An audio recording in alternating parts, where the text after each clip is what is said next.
La seule activité que les jeunes de Saint-Mélima sont obligés de fonctionner, c'est quoi? Moto, taximan, fripier. Après, on va dire que voilà les bandits, les agresseurs de téléphones, alors que les vrais bandits sont en train de choper l'argent là-bas en haut. Et nous sommes en train de manger les riz sautés. On en a marre, nous aussi, on veut goûter le goût du miel. Prenons qu'André Nolessiane, pour la deuxième fois, a retiré sa candidature. La commission départementale lui aurait signifié qu'aucun candidat n'est en droit de poser des conditions. Celui qui aura donc passé 12 ans à la tête de la commune de Saint-Mélima en sort vomi par les populations dans sa conduite machiavélique. Les seules valeurs que l'on gardera de lui tournent autour du mensonge, de la manipulation, de l'imposture et de la trahison. Un homme prêt à tout pour le pouvoir qui voulait outrepasser les instructions du président national du RDPC pour se maintenir à la tête de la commune de Saint-Mélima. Le tribunal criminel spécial peut désormais prendre la relève.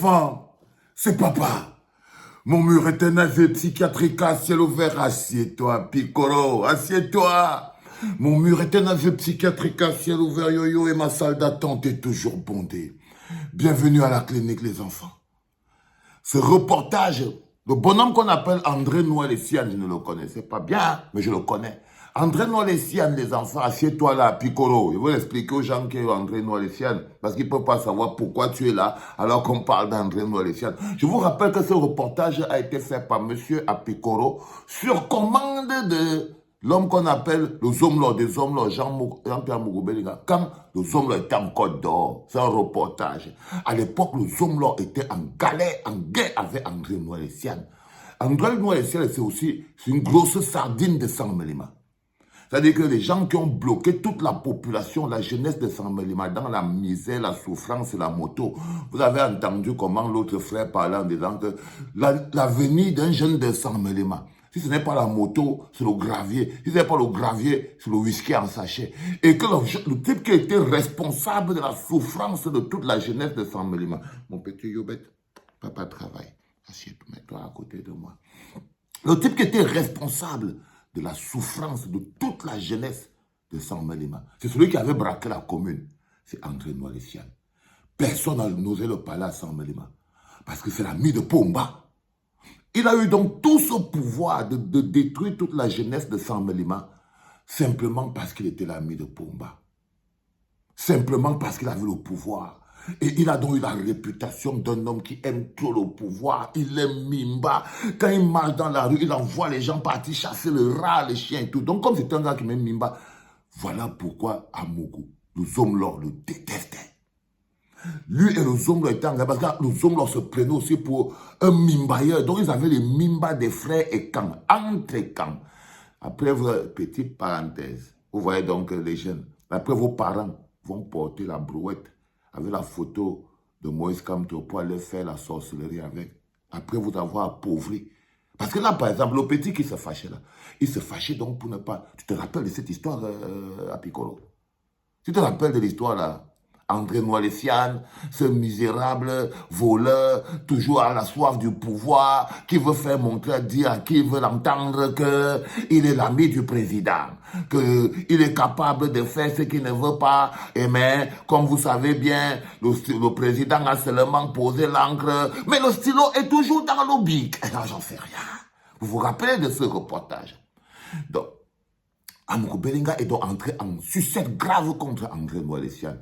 Il a fait comme d'habitude, il a utilisé Vision 4, G2, Télé 3, Télévision 4, Radio. Il a donc utilisé tout ça pour essayer de mettre le André Noël-Essiane, qui lui-même est une crapule hors pair. C'est-à-dire qu'on vous parle d'une crapule hors pair. C'est-à-dire que si aujourd'hui, par exemple, les jeunes de Saint-Mélima vivent avec la honte dans le corps, vivent sur la moto, boivent la pacaya, sont toujours là. L'une des raisons pour laquelle c'est André Noël-Essiane. Et il a tiré son pouvoir d'où? Il a tiré son pouvoir de Pomba pour venir appauvrir qui? Pour venir appauvrir la jeunesse et quand? Ses frères et sœurs. Ses frères et sœurs, c'est un bonhomme qui n'a aucune existence. À l'échelle nationale, hein, son existence, c'est au Biamoun.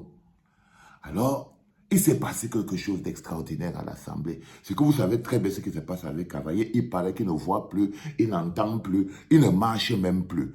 Le bonhomme est là-bas, là, il ne sait plus comment gérer. Donc apparemment, le secrétaire général de l'Assemblée nationale, peut-être on l'a chassé. Et devinez qui est revenu, qui Pomba est parti ressortir. Le bon vieil ennemi de Apikoro.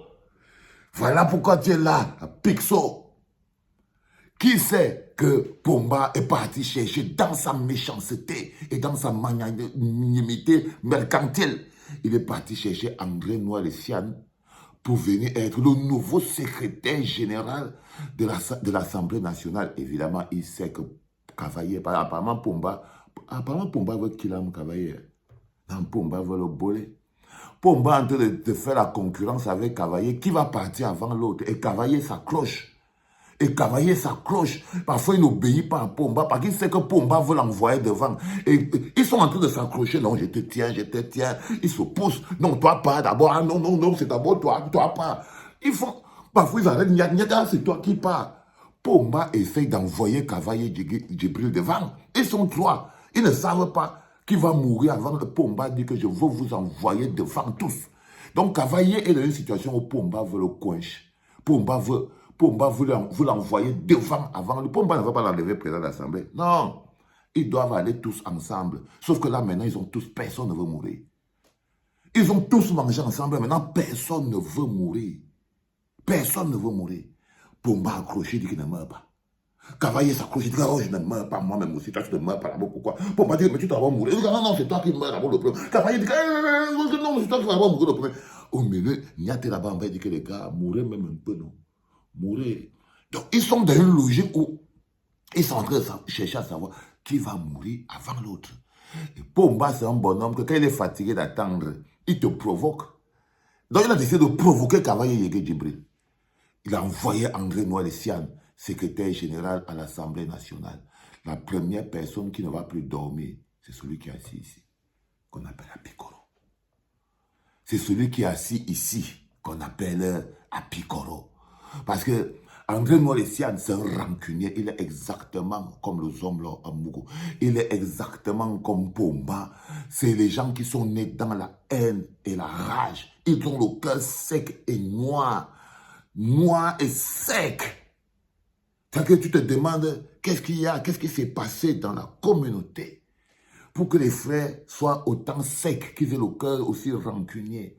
Donc Pomba, c'est pareil. Il est dans cette situation. Donc, en ce moment, là où tu es assis là, Piccolo, c'est que tu ne sais pas, comme je t'explique toujours, tu sais, tu as ouvert une porte qui était très compliquée. Mais je sais que les gens qui t'ont envoyé devant, ils t'ont sacrifié. Les gens qui t'ont envoyé venir ouvrir et qui te maintiennent là, ils veulent ta peau. OK? Ils t'envoient faire un boulot que tu ne dois pas faire et qu'eux-mêmes, ils ne peuvent pas faire.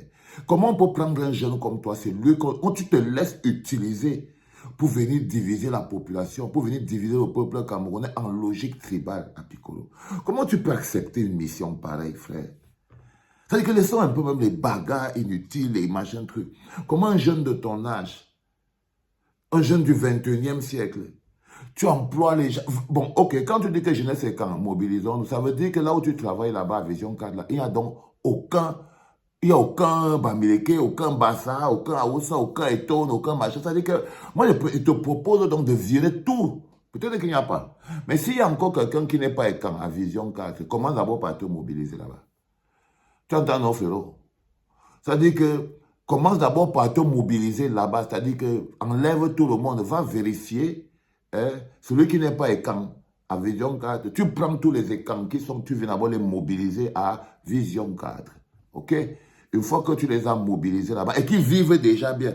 Tu as vu par exemple les écams qui sont en train de pleurer à Sarmenemana, que tout ce qu'ils n'ont, ce n'est que la moto, ce n'est que le whisky à sachet, la pakaya. Eux aussi, ils veulent goûter le goût du miel. Tu as entendu? On veut aussi goûter le goût du miel. OK? Ils veulent goûter le goût du miel. Ils ne veulent pas les mobilisations inutiles. Tu veux te mobiliser avec les gens qui conduisent la moto?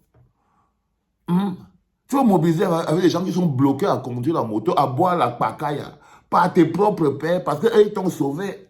Tu estimes que les autres, qu'eux, ils ont condamné là. Voilà tes frères, ils sont sur la moto, ils parlaient tout à l'heure.